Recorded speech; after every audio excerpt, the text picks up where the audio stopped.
Tout le monde s'est fait briser le cœur. Certains plus forts que d'autres. Mais on est tous passés par là. Et chacun a une réaction différente. C'est quand même intéressant. On est tous des humains sur Terre qui ressentent les mêmes émotions, mais à chaque épreuve, on a des réactions différentes. Certains même opposés. Certains vont remplacer direct. C'est une méthode classique que beaucoup utilisent. L'humain s'est fait briser le cœur, il se sent vide, il se sent mal. Il a besoin d'oxygène, il a besoin d'être validé. Donc il va aller voir ailleurs. Il va sortir, rencontrer d'autres personnes pour se sentir mieux. Ça remplace pas le vide. C'est juste un peu d'anesthésie pour 2 minutes. Dans ce genre de situation, ce qui se passe, c'est qu'ils vont rencontrer une autre personne pour essayer d'oublier l'ex, mais après ça, ils vont éventuellement briser le cœur de cette personne qui vient de remplacer. Ils vont l'utiliser pour se sentir mieux.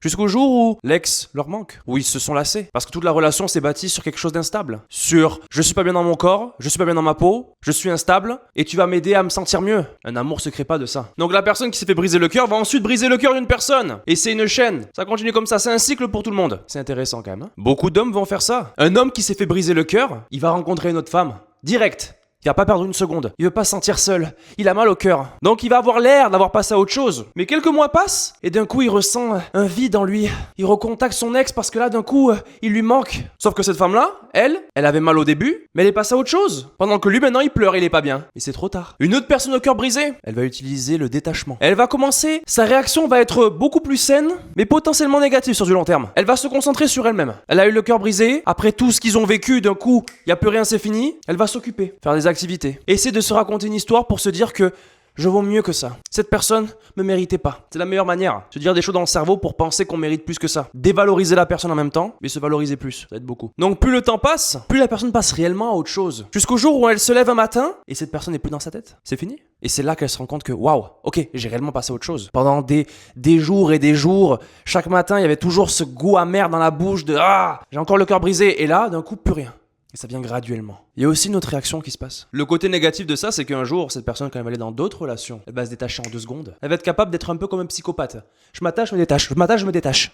En 2 secondes. C'est bien pour la protection, mais en même temps, pour l'attachement, c'est un petit peu mauvais quoi. Il y a aussi l'obsession des personnes qui se sont fait briser le cœur et ils vont constamment penser de leur ex comme un dieu, une déesse. L'histoire n'a jamais eu le temps d'être finie. Donc la personne le cœur brisé voit toujours encore le « et si on avait continué, qu'est-ce qui aurait pu passer ?» Toutes les possibilités, toutes les opportunités qu'on aurait pu avoir. Elle va idéaliser cette personne sur le peu qu'elle connaît de cette personne. Donc sur la perfection. Elle n'a pas eu encore le temps de connaître les défauts de la personne. Donc quand t'as que une image parfaite, donc tu idéalises tout sur une personne qui n'existe pas. Les femmes vont souvent rester obsédées avec un ex du passé. Cet ex où il n'y a pas eu le temps de voir les défauts de cet homme. Peu importe à quel point leur vie continue, ils vont toujours de temps en temps repenser à cet ex. Je sais pas ce qui aurait pu se passer. Ça aurait pu être l'histoire de ma vie, mais on ne saura jamais. Pourquoi ? Parce qu'elle connaissait rien de cet homme. Elle n'a pas eu une assez longue relation pour voir les défauts. Donc elle idéalise tout sur une personne qui n'existe pas. Et quand un autre homme arrive dans sa vie pour qu'il puisse faire compétition avec son ex parfait, bonne chance. Il y a aussi les gens qui vont fuir quand ils voient que ça commence à aller super mal. Ils sentent qu'ils sont trop vulnérables. Ils vont direct fuir, sortir de la relation avant que l'autre sorte de la relation. Comme ça, ils ont gagné la partie. Comme ça, ils peuvent se dire dans leur tête, c'est moi qui suis parti. Alors que c'est eux qui souffraient les plus. C'est eux qui tenaient encore plus à la personne. Mais fuir, c'est une manière de ne pas souffrir. Et souvent, les hommes, ils vont faire ça. Parfois, un homme est tellement attaché envers une femme qu'il va justement partir. Il ressent tellement des émotions fortes qu'il a peur de se faire briser le cœur. Donc il se dit, je vais sortir de la relation avant qu'elle me brise le cœur. Comme ça, je souffre pas. Et quand cet homme part, il va toujours ressentir des regrets un jour ou l'autre. Mais au moins, il se sera protégé le cœur. Il aura jamais pris cette chance de voir qu'est-ce qui aurait pu arriver. Possiblement qu'il s'est fait briser le cœur dans le passé, donc il a pas envie de ressentir cette émotion encore. Il avait trop peur. La peur fait faire des choses très fortes. Et certains qui ont le cœur brisé, ils vont souvent revenir l'un vers l'autre tous les quelques mois. C'est un cycle très normal. Ils se voient, ils ont une passion, une connexion très forte, mais ils sont pas compatibles. Donc ils s'en vont l'un et l'autre.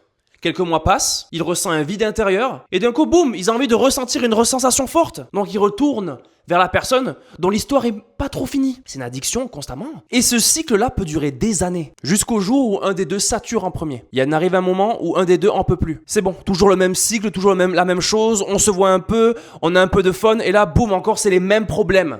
Peu importe à quel point ils évoluent dans leur vie. Mais ça peut prendre 2 ans, 5 ans, 10 ans.